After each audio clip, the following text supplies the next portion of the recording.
ஸ்ரீ சாயிநாத ஸ்தவனமஞ்சரி. சுக்லாம் பரதரம் விஷ்ணும் சசிவன்னம் சதுர்புஜம் பிரசன்னவதனம் தியாயேத் சர்வ விக்னோபசாந்தயே. ஸ்ரீ கணேசாய நமக. மகா கணபதியே, எல்லாவற்றுக்கும் ஆதாரமானவரே, மயூரேஸ்வரா, எல்லாவற்றுக்கும் சாட்சியாக விளங்குபவரே, கௌரியின் புதல்வரே, எண்ணங்களுக்கெல்லாம் அப்பாற்பட்டவரே, பெருத்த வயிறுடையவரே, ஸ்ரீ கணேசா, எங்களை காத்தருள்வீர். நீ எல்லா பூதகணங்களுக்கும் முதல்வன், தலைவன். எனவே கணேசன் என அழைக்கப்படுகின்றீர்கள். நீ எல்லா சாஸ்திரங்களாலும் ஏற்றுக்கொள்ளப்பட்டவர்.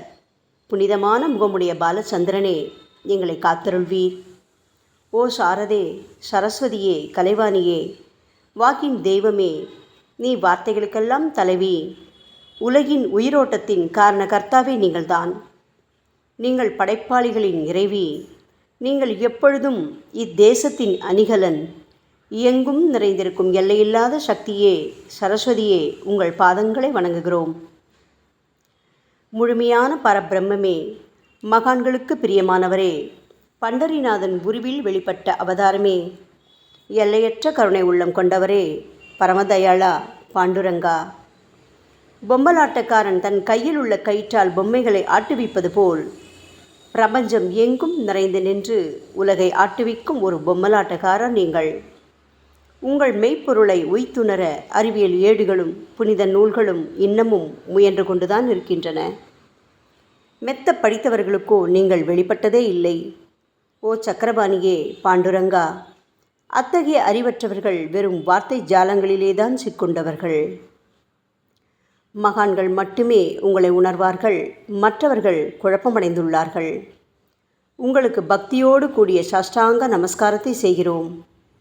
ஓ 5 முகங்கள் கொண்ட சங்கரனே, மனித மண்டை ஓடுகளான மாலை அணிந்தவரே, நீலகண்டரே, திகம்பரா, ஓம்கார வடிவானவரே, பசுபதியே, எங்களை காத்தருள்வீர்.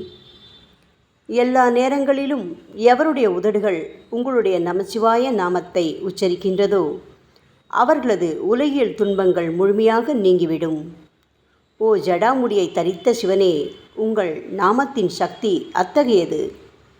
உங்களது பாதங்களை வணங்கி நாங்கள் ஸ்ரீ சாயிநாதரின் புகழை கூறும் இந்த துதியை எழுதுகிறோம். இந்த அருட்பணி முழுமையடைய எங்களுக்கு அருள்வாயாக நீலகண்டா, ஆலகால விஷமுண்ட சிவனே. இப்பொழுது அத்ரி மகரிஷியின் புதல்வரான தத்தாத்ரேயர், அவரவர் குலதெய்வங்கள் இந்திரன், துகாராம், ஞானிகள் மற்றும் எல்லா சாய் பக்தர்களையும் பணிகிறோம். ஸ்ரீ ஷீரடி சாய்நாதா, உமக்கு வெற்றி கிட்டட்டும். பாவிகளை கடைத்தேற்றும் கருணையுள்ளவரே, உங்கள் பாதங்களில் எங்களது தலையை வைத்து வேண்டுகிறோம். உமது பாதுகாப்பை எங்களுக்கு அருள்வாய். நீங்கள் முழுமையான பரபிரம்மம், ஆனந்தத்தின் இருப்பிடம். நீங்களே விஷ்ணு. மன்மதனை எரித்த ஊமையொரு வாகனும் நீங்களே.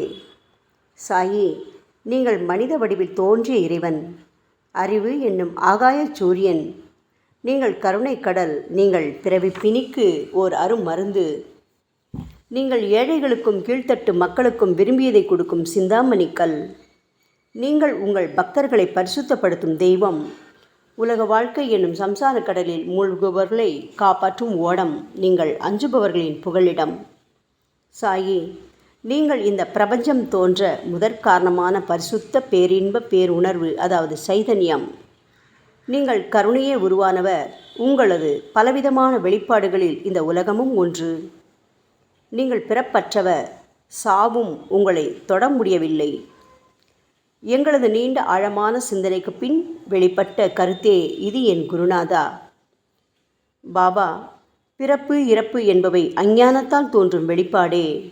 ஓ மகராஜ், நீங்களோ இறப்பும் பிறப்புமற்ற சுதந்திர பறவை அல்லவா? தண்ணீர் நீரூற்றுக்காக தோன்றினால் அதன் ஆதாரம் அங்கு இருப்பதாக அர்த்தமா? ஏற்கனவே நீர் பூமிக்குள் நிரம்பி இருந்தது. பூமியின் உள்ளே இருந்து ஊற்றாக வெளியே வந்தது, அவ்வளவுதான். மணற்படுகையில் நீர் ஊற்றாக வெளிப்பட்டதும் அது நீரோடை என்று பெயர் பெற்றது. தண்ணீர் இல்லாவிட்டால் அது வெறும் மணற்படுகையே. அந்த மணற்படுகையில் தண்ணீர் ஊற்றாக வந்தாலும் அல்லது வற்றி போனாலும் தண்ணீருக்கு அதனால் ஒன்றும் ஆவதில்லை. ஏனென்றால் தண்ணீர் அந்த மணற்படுகைக்கு எந்தவிதமான முக்கியத்துவமும் கொடுப்பதில்லை. ஆனால் அறியாமையால் மணற்படுகையோ நீர் நிரம்பி இருந்தால் அது பெருமைப்பட்டு கொள்கிறது. ஆகையால் நீர் வற்றிய உடனே அது மிகவும் மனவருத்தம் அடைகிறது. இந்த மனித உடலும் ஒரு விதத்தில் அந்த மணற்படுகை போன்றதே. புனித பேரின்ப நிலையை அந்த நீரூற்றின் தூய தண்ணீருக்கு ஒப்பிடலாம்.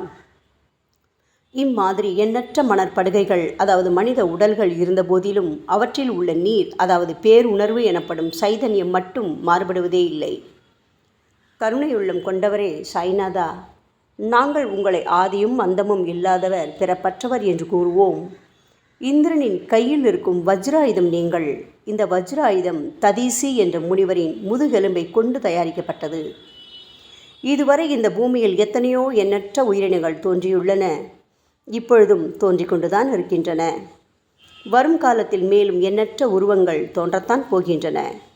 அந்த ஒவ்வொரு தோற்றத்திற்கும் ஒரு தனி உருவமும் பெயரும் கிடைக்கும். இந்த உயிர்கள் ஒவ்வொன்றும் பெயராலும் தோற்றத்தாலும் மட்டுமே இவ்வுலகில் அடையாளம் காட்டப்படுகிறது. ஆகையால் அந்த சுத்த பேருணர்வு நிலையை நீ நான் என்று பிரித்து காட்டுவது சரியல்ல. ஏனென்றால் எது இரண்டாக தோன்ற முடியாதோ அதுவே உண்மையில் பரிசுத்த பேரின்ப பேருணர்வு எனப்படும். அது ஒன்றே அனைவரின் உள்ளும் ஆத்மா என்ற பெயரில் உள்ளது. மேலும் உண்மையை சொல்வதானால் அந்த ஒரே ஒரு சுத்த பேரின்ப பேருணர்வு நிலைதான் உலகம் முழுவதும் வியாபித்திருக்கிறது. அப்படி இருக்கையில் நீ நான் என்ற வேற்றுமைகள் எவ்வாறு இருக்க முடியும்? நீருண்ட மேகத்தில் உள்ள நீரின் தன்மை உலகெங்கிலும் ஒன்றே. ஆனால் அது பூமியை அடைந்ததும் வெவ்வேறு தோற்றங்களை நதி, ஏரி, ஊற்று என ஏற்கின்றன. கோதாவரி மணற்படுகையில் விழும் நீர் கோதாவரி நதி என்றழைக்கப்படும். அதே சமயம் கிணறு ஒன்றில் விழும் நீருக்கு அந்த சிறப்பு தகுதி கிடைப்பதில்லை. கோதாவரி நதி மிகவும் புனிதமானது. சாயி, நீங்கள் அதில் உள்ள தூய நீரை போன்றவர், நாங்களோ குளம், குட்டை, சகதியில் உள்ள நீர் போன்றவர்கள். நம் இருவருக்கும் இடையே உள்ள வித்தியாசம் இதுதான். பாபா, எங்கள் வாழ்வின் குறிக்கோளை அடைவதற்கு நாங்கள் உங்களிடம் வரவேண்டும். கூப்பிய கரங்களுடன் உங்கள் பாதங்களை சரணடைய வேண்டும். ஏனென்றால் நீங்கள் ஒருவரே புனிதத்தின் உறைவிடம் என் குருநாதா. புனிதமடைந்த கோதாவரி நதி மணற்பரப்பில் மழை நீர் பாயத் தொடங்கும் போது அந்த நீர் புனிதத்தன்மையை அடையும். அதை வெறும் தண்ணீராக மட்டும் கருதினால் அந்த தண்ணீர் தான் எல்லா இடங்களிலும் இருக்கிறதே. கோதாவரி நதி தீரம் முழுவதும் புனிதமாக கருதப்பட்டது. பூமியின் அந்த மணற்பகுதி அதன் புனித தன்மையை நிர்ணயம் செய்கிறது. நீருண்ட மேகத்தினின்று கீழே விழுந்த நீரின் புனிதத்தன்மையை எந்த பூமியின் பகுதி மாற்றவில்லையோ அந்த பகுதியை கோதாவரி என்று கூறுகிறார்கள். மற்ற பகுதிகளில் விழுந்த நீர் அந்த பகுதியில் உள்ள மண்ணின் குணத்தை ஏற்றுக்கொண்டது, புனித தன்மையை இழக்கிறது. மேகத்தில் பரிசுத்தமாக இருந்த நீர் அசுத்தமாகவும் கசப்பாகவும் உப்பாகவும் மாறிவிட்டது. 6 வித உட்பகைகளான காமம், கோபம், பேராசை, வெறுப்பு, அகங்காரம், பொறாமை இவற்றை அகற்றி புனித உடலெடுத்து வந்த குருநாதா, குருதேவா, தங்களை புனித மகான் என்று அழைப்பதே சால பொருந்தும். ஆகவே நீங்களே புனித கோதாவரி. நாங்கள் உங்களை புனித கோதாவரியாக உருவகம் செய்கிறோம். இயங்கும் அத்தனை படைப்புகளிலும் நீங்கள் சிறப்புற முதன்மை பெறுகின்றீர்கள். உலகம் தோன்றியது முதலே பிரம்மா உயிர்களை படைக்க ஆரம்பித்ததிலிருந்தே கோதாவரி நதி இருக்கிறது. நீர் நிறைந்து பாயும் அந்த நதியில் இன்று வரை தண்ணீர் வற்றியதே இல்லை.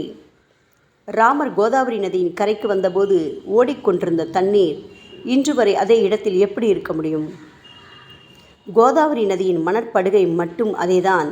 தண்ணீர் கடலை சென்றடைந்து விட்டது. ஆனால் அந்த கோதாவரி நீர் படுகையுடன் புனிதத்தன்மை மட்டும் என்றுமே மாறாமல் இன்று வரை அப்படியே உள்ளது. ஒவ்வொரு வருடமும் பழைய நீர் வெளியேறி புதிய நீர் அதற்குள் பாய்கிறது. உங்களுக்கு தெரிந்த வாழ்க்கை நியதிதானே இது. ஒரு நூற்றாண்டை ஒரு ஆண்டாக கணக்கிட்டால் அந்த நூற்றாண்டில் தோன்றிய முனிவர்கள் பாயும் நீரை போன்றவர்கள். அவர்களில் மிகப்பெரிய மகான்கள் அந்த நீரில் தோன்றும் அலைகள் போன்றவர்கள். இந்த புனித கோதாவரி நதியில் முந்தைய நூற்றாண்டுகளில் சனாதனர், சனதர், சனந்தனர் போன்ற மகான்கள் வெள்ளமாக தோன்றினார்கள். பிறகு நாரதர், தும்புரு, துருவன், பிரகலாதன், மகாபலி சக்கரவர்த்தி, சபரி, அங்கதன், வாயுகுமாரனான அனுமான், விதுரர், கோபர்களும் கோபியர்களும் வெள்ளமாக தோன்றினர். இவ்வாறு இன்று வரை கடந்த நூற்றாண்டுகள் ஒவ்வொன்றிலும் ஒன்றன் பின் ஒன்றாக மகான்களாகிய வெள்ளம் தோன்றியது. அவற்றை எல்லாம் எங்களால் ஞாபகப்படுத்தி கூற முடியவில்லை. ஓ சாயிநாதா, இந்த 19ஆம் நூற்றாண்டில் புனித கோதாவரி நதியில் சந்தேகத்திற்கு இடமில்லாமல் நீங்கள் வெள்ளமாக பாய்ந்தீர்கள். எனவே உமது தெய்வீகமான பாதங்களை தொட்டு வணங்குகிறோம். சாய் மகராஜா, நாங்கள் செய்யும் தவறுகளை தயவு செய்து உங்கள் கவனத்தில் வைத்து கொள்ள வேண்டாம் என மன்றாடி கேட்டுக்கொள்கிறோம். சாயி, நாங்கள் எளியவர்கள், ஏதும் அறியாதவர்கள், தீய குணங்கள் கொண்ட மிகப்பெரிய பாவிகள். எங்களை புறந்தள்ளி விடாதீர்கள், கைவிட்டு விடாதீர்கள். மட்டமான உலோகத்தையும் தங்கமாக மாற்றும் சக்தி கொண்ட ரசவாத கல் இரும்பினுடைய இயற்கையான தன்மைகளை பொருட்படுத்துவதில்லை. அதேபோல் கோதாவரி நதியும் தன்னுள் கலக்கும் சிறு சிறு ஓடைகளை திருப்பி அனுப்புவதில்லை. பாபா, அநேக தீய குணங்களை எங்களுக்குள் கொண்டவர்கள் நாங்கள். உங்களது கருணை மிகுந்த பார்வையால் தயவு செய்து அவற்றை சடுதியில் அழித்து விடுங்கள். இது மட்டுமே தான் உங்கள் அடிமைகளான எங்களது வேண்டுகோள். ரசவாத கல்லின் தொடர்பு ஏற்பட்டும் இரும்பின் இயற்கை தன்மைகள் அழிக்கப்படாவிட்டால் சாயிநாதா, அது ரசவாத கல்லின் பெருமைக்கு இழுக்கல்லவா? பாபா, எங்களை பாவியாகவே இருக்கும்படி விட்டுவிடாதீர்கள். தங்களை குறைவாக மதிப்பிட்டு கொள்ளாதீர்கள். நீங்கள் ரசவாத கல், நாங்கள் இரும்பு. எங்களுக்கு ஏற்படும் இழிவுகள் தங்களுக்கு ஏற்படும் இழிவுகள் அல்லவா? சாயிநாதா, குழந்தைகள் தவறுகள் செய்து கொண்டேதான் இருக்கிறது. ஆனால் அதற்காக தாயார் என்றுமே கோபமடைவதில்லை. இதை தயவு செய்து தாங்கள் நினைவில் வைத்து கொண்டு எங்களுக்கு உங்கள் அருளாசிகளை தாருங்கள். ஓ சத்குரு சாய்நாதா, நீங்கள் எனது கற்பக விருட்சம், சம்சார கடலை கடக்க உதவும் கப்பல். சந்தேகத்திற்கு இடமின்றி நீங்கள் ஒருவர் மட்டுமே எங்களை கடைதேற்ற முடியும். சாயி, நீங்களே எங்களுக்கு காமதேனுவாகிய பசு. நீங்கள் சிந்தாமணி கல், ஞானவானில் சூரியனும் நீங்களே. நீங்கள் நற்பண்புகளின் சுரங்கம், ஸ்வர்க்கத்திற்கு ஏறிச் செல்லவதும் ஏனியும் நீங்களே அல்லவா எங்களது குருநாதா? புனித செயல்களின் நிறைகள் நிறைய கொண்டவரே, பரிசுத்தமானவரே, சாந்தி மற்றும் பேரின்பத்தின் மொத்த உருவமே தீனதயாளா, குறைகளற்ற முழுமையான அறிவாக உருவெடுத்தவரே, மனிதர்களில் உன்னதமானவரே, சாந்தி மற்றும் மன்னிப்பதின் உறைவிடமே, எங்களின் அடைக்கலமே, எங்களை ஆசீர்வதியுங்கள், எங்களை ஆசீர்வதியுங்கள். கலியுகம் ஆரம்பித்தவுடன் மகாவிஷ்ணுவால் உலகம் உய்ய அனுப்பப்பட்ட 9 நாதர்களில் ஒருவனான சத்குரு மச்சீந்திரநாதரும் நீங்களே. பரமேஸ்வரன் நெற்றிக்கண்ணை திறந்தவுடன் அந்த அக்னியில் தோன்றிய மகாத்மா ஜாலந்தரும் நீங்களே. நீங்கள் மகாராஷ்டிராவில் தோன்றி பக்தி மார்க்கத்தை பரப்பிய ஞானிகளான நிவிருத்திநாதர், ஞானேஸ்வரர், கபீர்தாசர், ஷேக் முகமது ஏகநாதர். சாயி, நீங்கள் சிவனின் ஓர் அவதாரம், தத்தகுரு. நீங்களே பண்டரிநாதர். நீங்கள் ஆஞ்சநேயரின் மறு அவதாரம் ராமதாசர். நீங்கள் மகாராஷ்டிர ஞானி பாண்டுரங்கன் மீது கீர்த்தனை இயற்றிய துக்காராம். சாயிநாதா, நீங்கள் முஸ்லிம் ஞானி ராமபக்தர் சகாராம். நீங்கள் தத்தாத்ரேயரின் மறு அவதாரம் மாணிக் பிரபு. பாபா, உங்களது அவதார தோற்றம் மற்றும் உங்களுடைய எண்ணற்ற தன்மை புரிந்து கொள்ள எங்களுக்கு உண்மையில் கடினமாக இருக்கிறது. உங்களது ஜாதி குலம் பற்றிய எதையும் நீங்கள் எவருக்கும் வெளிப்படுத்தியதில்லை. சாயி, சிலர் உங்களை முஸ்லீம் என்கிறார்கள், சிலரோ உங்களை பிராமணர் என்கிறார்கள். கிருஷ்ண பரமாத்மாவை போன்று எண்ணற்ற தெய்வீக லீலைகளை செய்வதெல்லாம் உங்களுக்கு ஒரு விளையாட்டல்லவா? ஸ்ரீ கிருஷ்ண பரமாத்மாவை பார்த்து பல்வேறு மக்கள் பலவிதமான பெயர்களிட்டு அவரை அழைத்தனர். சிலர் அவரை யதுகுலத்தின் அணிகலன் என்றார்கள். சிலர் அவரை மாடுகள் மேய்க்கும் இடையன் என்றும் அழைத்தனர். தாயான யசோதை அவரை பச்சிளம் குழந்தை என்றாள். கிருஷ்ணரின் மாமனாகிய கம்சன் அவரை உயிரை குடிக்கும் மகா காலன் என்றான். அர்ஜுனன் அவரை எங்கும் நீக்கமர நிறைந்துள்ளவர் என்றான். அவ்வாறே சாய்நாதா, ஒவ்வொரு மனிதனின் மனநிலைக்கு ஏற்ப அவரவர் எண்ணங்களுக்கு ஏற்ப உங்களுக்கு பெயர்களை சூட்டி மகிழ்ந்தார்கள். மசூதி, நீங்கள் வாழும் இருப்பிடம். உங்கள் காதுகள் இந்து மத வழக்கப்படி குத்தப்படவில்லை. அதேபோல் பாத்தியா ஓதுவதை பார்த்து நீங்கள் முஸ்லிம் என்று கூறுவது பொருத்தமானதே. சாய்நாதா, நீங்கள் துனி மூலம் அக்னியை வழிபடுவதை பார்த்து நீங்கள் ஒரு இந்து என்று முடிவு செய்யப்பட்டது.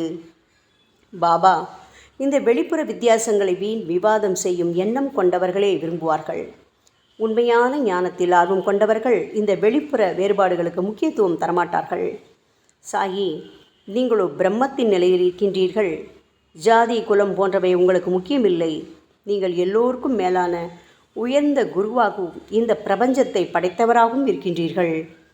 முஸ்லிம் இந்துக்களிடையே பகைமையுணர்வு ஏற்பட்டதால் அவர்களுக்கிடையே இணக்கமான உறவையும் ஒற்றுமையையும் ஏற்படுத்துவதற்காகவே அல்லவா நீங்கள் மசூதியில் அமர்ந்து அக்னி வழிபாட்டை நடத்தி உங்கள் லீலைகளை பக்தர்களுக்கு காட்டினீர்கள்.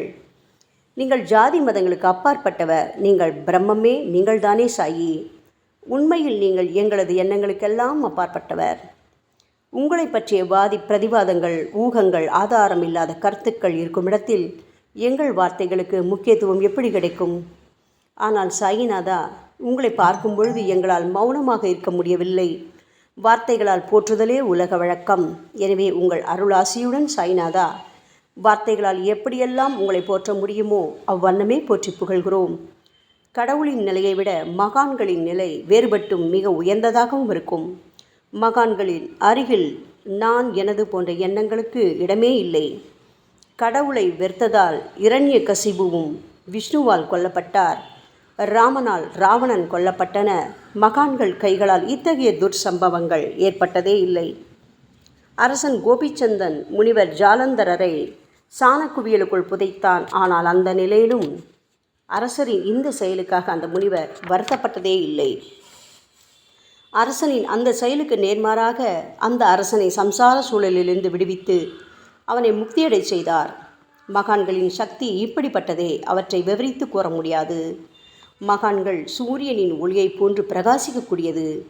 சந்திரனின் மென்மையான ஒளிக்கதிர்கள் போல் இதயத்திற்கு ஆறுதல் கொடுக்கும் தன்மை கொண்டது. மகான்களின் அருள் கஸ்தூரியின் நறுமணம் போன்றது. அவர்கள் கரும்பு சாற்றினை போல் இனிப்பானது.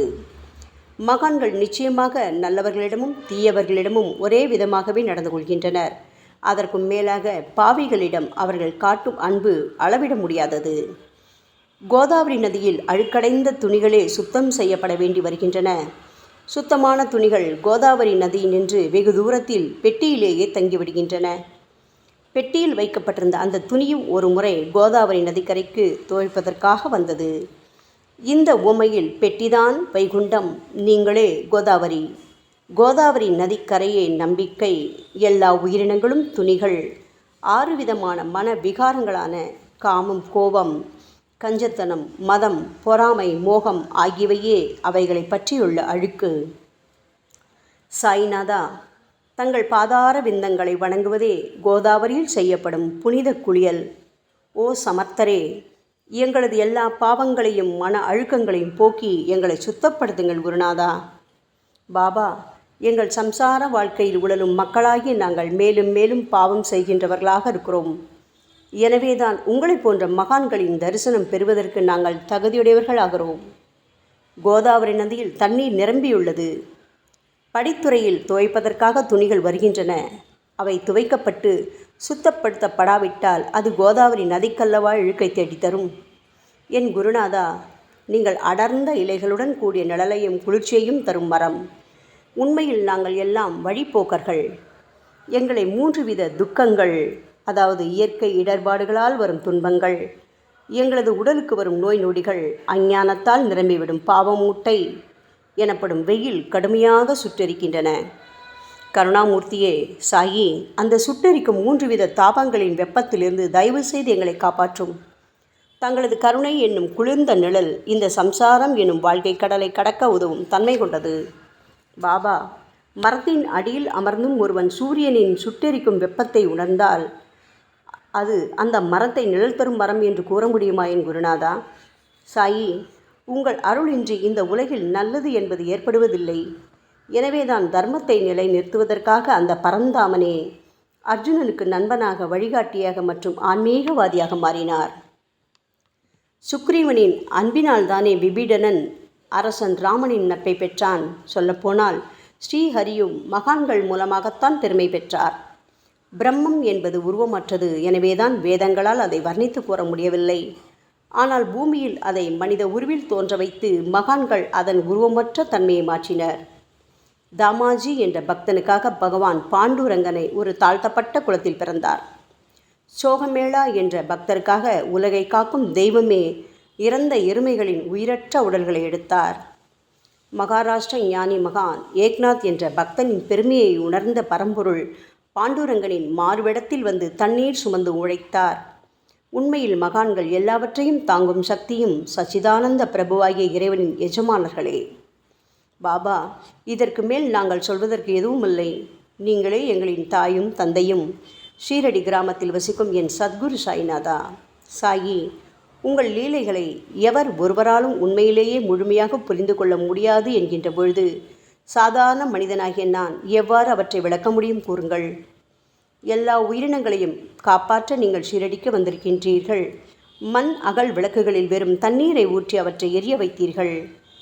மிக குறுகிய மரப்பலகையை தொங்கும் ஊஞ்சல் படுக்கையாக்கி உங்கள் யோக சக்தியை உங்கள் பக்தர்களான எங்களுக்கு காட்டினீர்கள். அநேக பெண்களின் மலட்டுத்தன்மையை முழுவதுமாக நீக்கி குழந்தை பாக்கியத்தை பெறச் செய்தீர்கள். உதியின் மூலம் தீர்க்க முடியாத வியாதிகளையும் குணப்படுத்தி பரிபூர்ண சுகம் கொடுத்தீர்கள். என் சாயியே, இவ்வுலக சம்பந்தமான துன்பங்களை நீக்குவது உங்களுக்கு ஒரு பொருட்டே அல்ல. யானை ஒன்று எறும்பை சுமையாக கருதுமா? குருராயா, இப்பொழுது உங்களது பாதங்களை சரணடைந்து விட்டோம். எங்களை திருப்பி அனுப்பி புறந்தள்ளி விடாதீர்கள். எங்களின் மகாராஜ், நீங்கள் அரசர்களுக்கெல்லாம் அரசன். நீங்கள் குபேரனை விட செல்வம் அடைந்தவர். நிச்சயமாக தன்னிகரற்ற வைத்தியர். உங்களை விட மேலானவர் இந்த உலகில் நிச்சயமாக எவரும் இல்லை சாயி. மற்ற கடவுள்களை வணங்குவதற்கு தனித்தனியாக பூஜை பொருட்களும் வழிபாட்டு முறைகளும் உள்ளன.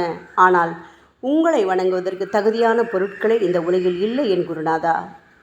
சூரியனின் ராஜ்யத்தில் தீபாவளி பண்டிகையை கொண்டாடுவதென்றால் எவ்விதமான பொருட்களை கொண்டு அதை கொண்டாடுவோம்? சமுத்திரத்தின் தாகத்தை தணிப்பதற்கு பூமியில் போதுமான தண்ணீர் கிடைக்காது. நெருப்பை சூடாக்குவதற்கு எங்கிருந்து அக்னியை கொண்டு வருவது? ஓ ஸ்ரீ சமர்த்த குருடாயா, பூஜை செய்ய உதவும் பொருட்கள் யாவற்றிலும் இருப்பது உன் ஆத்மாவே. ஆரம்பம் முதலே அவை உன் ஒரு பகுதியே அல்லவா? மேலே கூறப்பட்டவையெல்லாம் தத்வார்த்த ரீதியில் கூறப்பட்டவையே. அனுபவங்களின்றி கூறப்படும் வார்த்தை ஜாலங்கள் வீணே. சம்பிரதாய சடங்குகளின்படி உங்களுக்கு பூஜை செய்ய வேண்டுமென்றால் அதனை செய்வதற்கு தேவையான பூஜை சாமான்கள் எங்களிடத்தில் இல்லையே என் குருநாதா. கருணாமூர்த்தியே, எங்களின் கற்பனை திறனின் அடிப்படையில் உங்களுக்கு வழிபாடு செய்கிறோம். தயவு செய்து அந்த வழிபாட்டை இந்த அடிமைகளிடமிருந்து ஏற்றுக்கொள்ளுங்கள். சாயி, இப்பொழுது எங்களது அன்பு மிகுந்த கண்ணீரால் உங்கள் பாதங்களை கழுவுகிறோம். உண்மையான பக்தி என்னும் சந்தனத்தை அரைத்து சாந்தாக்கி உமக்கு இடுகிறோம். அழகிய வார்த்தைகளால் எழுதப்பட்ட இந்த துதியையை உமக்கு மாலையாக அணிவிக்கின்றோம். எங்களது கெட்ட குணங்களை தூபமாக்கி உமக்கு முன் எரிய விடுகிறோம். உமக்கு முன் எரியும் போது எந்தவிதமான தீய வாசனையும் எழுவதில்லை. சாயி, உமக்கு முன்பு இல்லாமல் வேறு எங்காவது இந்த தூபம் எரிய விடப்பட்டால் அது கீழே உள்ளது மாதிரி ஆகும். அதாவது சாம்பிராணியை நெருப்பில் போட்டவுடன் அது பொசுங்கி அதில் உள்ள நல்ல மனம் என்ற நற்குணம் அதை விட்டு மறைந்து போகிறது. பாபா, உமக்கு முன் அது எரியும் போது எங்களது கெட்ட குணம் என்கின்ற அழுக்குகள் எரிந்து நல்ல குணம் மட்டுமே மிஞ்சியிருக்கிறது. மனதில் உள்ள தீய குணங்கள் யாவும் எரிந்த பிறகு மனம் மாசற்ற தூய கங்கை தீர்த்தம் போல் ஆகின்றது. கருணை மூர்த்தியே, மாயை மோகம் என்ற தீபத்தை உங்கள் முன் ஏற்றி காட்டுகிறோம். அதன் மூலம் எங்களது மனம் வைராக்கியத்தை அடைய அருள்வீராக. பரிசுத்தமான நம்பிக்கை என்ற சிம்மாசனத்தை நீங்கள் என்னுள் அமர்வதற்கு ஆசனமாக உமக்கு தருகிறோம். அதில் அமர்ந்து கொண்டு எங்களது பக்தி என்ற நெய்வேத்தியத்தை ஏற்றுக்கொள்ளுங்கள் சாயி. எங்களது பக்தி என்ற நெய்வேத்தியத்தை ஏற்றுக்கொண்டு அதன் சாரை மட்டுமாவது எங்களுக்கு தயவு செய்து கொடுப்பீராக. ஏனெனில் நாங்கள் எல்லாம் உமது பால்குடி மாறாத பச்சிலம் குழந்தைகள் அல்லவா. உங்கள் அருட்பாலில் எனக்கு உரிமை உண்டு. பாபா, என் மனத்தையே உமக்கு தட்சணையாக கொடுக்கிறேன். ஆகையால் நாங்கள் செய்யும் காரியங்கள் யாவற்றிலும் நான் செய்கிறேன் என்று நாங்கள் உரிமை கொண்டாட முடியாது. ஏனென்றால் நினைக்கும் மனதைத்தான் உமக்கு அர்ப்பணித்து விட்டோமே சாயி. இப்பொழுது பணிவுடன் கூடிய பிரார்த்தனையோடு உங்கள் பாதங்களில் சாஷ்டாங்க நமஸ்காரம் செய்கிறோம். ஓ தெய்வீக சாய்நாதா, தயவு செய்து நீங்கள் அதை ஏற்றுக்கொள்ளுங்கள். 8 பிரார்த்தனைகள். சாய்நாதா, சாந்தமான மனம் உடையவரே, அறிவின் சிகரமே, அன்புள்ளம் கொண்டவரே, கருணை கடலே, உண்மையின் உறைவிடமே, மாயை என்னும் இருளை அகற்றுபவரே, ஜாதி மதங்களுக்கு அப்பாற்பட்ட துறவியே, எங்களின் புரிந்து கொள்ளும் திறமைக்கும் அப்பாற்பட்டவரே, அன்பின் இருப்பிடமே, ஷீரடிநாதா, எங்களை காப்பாற்றும், எங்களை காப்பாற்றும். ஞான சூரியனே, ஞானத்தை அளிப்பவரே, எல்லாவித நல்ல செயல்களையும் செய்பவரே, பக்தர்களின் மனங்களில் ஒளிரும் பரமஹம்சரே, தங்களை சரணடைந்தவர்களை காப்பவரே, சாயி, படைக்கும் தொழில் புரியும் பிரம்மாவே நீங்கள், காக்கும் கடவுள் விஷ்ணுவே நீங்கள். 3 உலகங்களையும் கடைசி லயமடையச் செய்யும் ருத்ரனுமான சிவனும் நீங்களே. பாபா, நீங்கள் இல்லாத இடமே இந்த பூமியில் ஏது? எல்லாம் அறிந்த இறைவன் நீங்கள். எங்கள் அனைவரின் இதயங்களிலும் வசிப்பவரும் நீங்கள்தானே சாயி. என் குருநாதா, எங்களது எல்லா குற்றங்களையும் மன்னிக்க வேண்டும் என வேண்டி கேட்டுக்கொள்கிறோம். அலை அலைகளாக வரும் சந்தேகங்களையும் மன மயக்கங்களையும் போக்குவீராக. சாயிநாதா, நீங்கள் பசு, நான் புதிதாக பிறந்த இளங்கன்று, நீங்கள் சந்திரன், நாங்கள் சந்திரகாந்தக்கள். தங்கள் பாதங்கள் புண்ணியத்தை கொடுக்கும் கங்கை நதி. பணிவுடன் சாய் அடிமைகளான நாங்கள் உங்கள் பாதங்களில் வணங்குகிறோம். உங்கள் கைகளை எங்கள் தலைமீது வைத்து ஆசி கூறுங்கள். எங்களது கவலைகளும் துன்பங்களும் அனைத்தும் பறந்தோடட்டும். நாங்கள் எல்லாம் உங்கள் குழந்தைகள் அல்லவா சாயி. பாபா, இந்த 8 துதிகளையும் கூறி நாங்கள் உங்களை சாஷ்டாங்க நமஸ்காரம் செய்கிறோம். எங்களது பாவங்கள், துயரங்கள், ஏழ்மை யாவும் உடனடியாக விலகட்டும். சாயிநாதா, நாங்கள் உங்களது பாத கமலங்களையே எங்களது உயிர் மூச்சாக கொண்ட உங்களது அன்பு குழந்தைகள். தயவு செய்து எங்கள் மீது கடுமை காட்டாதீர்கள். நீங்கள் தூய சந்தனம், நாங்களோ முள்ளடர்ந்த புதர். நீங்கள் புனிதமான கோதாவரி, நாங்களோ பெரும் பாவிகள்.